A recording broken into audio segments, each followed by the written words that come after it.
அனைவருக்குமே வணக்கம். இந்த வீடியோவில் நம்ம எதை பற்றி பார்க்க போகிறோம் அப்படின்னு பார்த்தீங்கன்னா, இந்த மைத்ரி ஆட்ஸ் என்ற நிறுவனத்தை பற்றி தான் இந்த வீடியோவில் நம்ம பார்க்க போகிறோம். இந்த மைத்ரி ஆட்ஸ் என்ற நிறுவனம் பார்த்தீங்கன்னா, அதிரடியாக பார்த்தீங்கன்னா ஒரு சில அப்டேட்டுகளாக கிடைச்சிருக்கு. இது பார்த்தீங்கன்னா, இந்த நிறுவனம் செயல்படுமா, செயல்படாதா, மக்களுடைய நிலைமை என்ன ஆக போகுது அப்படின்ற மாதிரி இந்த நிறுவனத்திற்காக பார்த்தீங்கன்னா, மக்கள் நிறைய பேர் இந்த நிறுவனம் செயல்படும் அப்படின்ற மாரி ஒரு சில அப்டேட்டுகள்லாம் வந்திருக்கு. அதே மாரி இந்த வழக்கு என்ன நிலையில் இருக்கு? இந்த ஆர்டர் காப்பி வந்திருக்கா? வரலையா? என்ன அப்டேட் தான் இந்த நிறுவனம் குடுத்துருக்காங்க. இன்னும் பெயில் குடுத்துருக்காங்களா? இல்லையா? என்ன அப்டேட் இருக்கு அப்படின்ற மாரி நெறைய மக்களுடைய எதிர்பார்ப்புகள் இருக்கு. இந்த எதிர்பார்ப்ப பத்தி தான் இந்த வீடியோல நம்ம முழுமையா பார்க்க போறோம். அதுக்கு முன்னாடி நம்ம சேனலுக்கு இப்ப தான் நீங்க முதல் முறையாக வந்திருக்கீங்க அப்படின்னா, மறக்காம நம்மளுடைய சேனலை சப்ஸ்கிரைப் பண்ணி சப்போர்ட் பண்ணுங்க.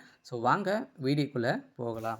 பார்த்தீங்கன்னா, இந்த மைத்ரி ஆட்ஸ் என்ற நிறுவனம் தமிழகத்தில மதுரையில் செயல்பட்டது. இதில பார்த்தீங்கன்னா, திடீர்னு நெறைய முறைகேடுகள் நடந்திருக்கு அப்படின்ற மாரி இந்த நிறுவனத்து மீது நெறைய புகார்கள் எழுந்திருந்த நிலையில, இந்த புகாரின் அடிப்படையில அதிரடியாக இந்த நிறுவனம் முடக்கப்பட்டது. முடக்கப்பட்டதிலிருந்தே 2 வருட காலங்கள் ஆகுது. இனிமேல் பார்த்தீங்கன்னா, இந்த நிறுவனம் செயல்படாமலே இருக்கு.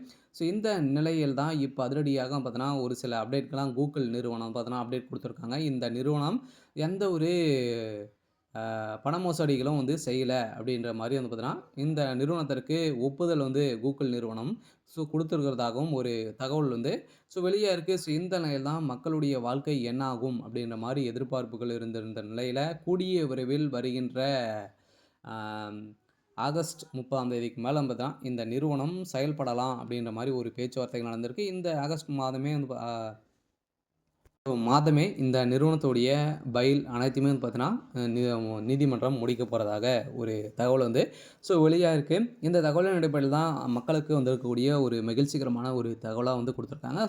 எம்டி சக்தி ஆனந்த் அவர்களும் பார்த்தீங்கன்னா, மக்களிடையே பேசுறதுக்கான ஏற்பாடுகளும் இப்ப நடந்துருக்கு. சில மக்களுடைய வாழ்க்கையை மாற்றி அமைக்கக்கூடிய அளவுக்கு தான் இந்த நிறுவனம் செயல்படுது இல்லையா? அனைவருக்குமே தெரியும், ஏழை எளிய மக்களுக்கு மலிவான விலையில உணவுப் பொருட்கள் அனைத்தையுமே வழங்கி இந்த நிறுவனம் ஒரு பேரை வாங்கி தந்தது. இருந்தாலுமே இதில திடீர்னு பார்த்தீங்கன்னா, இந்த நிறுவனம் ஒரு ஆப் தயாரித்திருந்த நிலையில அதில வரக்கூடிய விளம்பரத்தின் அடிப்படையில எக்கச்சக்கமான பணங்கள பார்த்தீங்கன்னா, அள்ளி அள்ளி தரக்கூடிய விதத்தில இந்த நிறுவனம் செயல்பட்டது. இந்த நிறுவனத்தில முறைகேடாக செயல்பட்டு வராங்க அப்படின்ற மாரி பார்த்தீங்கன்னா, இதில புகார் எழுந்திருந்த நிலையில தான் இந்த புகாரின் அடிப்படையில தான் இப்ப இந்த நிறுவனம் முடக்கப்பட்டிருக்கு. இருந்தாலுமே இந்த நிறுவனம் இந்த ஆ ஆகஸ்ட் இறுதிக்குள்ளே நம்மளுக்கான ஒரு மகிழ்ச்சிகரமான ஒரு தகவல் வரப்போகுது. பெயில் அப்டேட்ட பொறுத்தளவுக்கு இன்னும் பார்த்தீங்கன்னா, பெயில்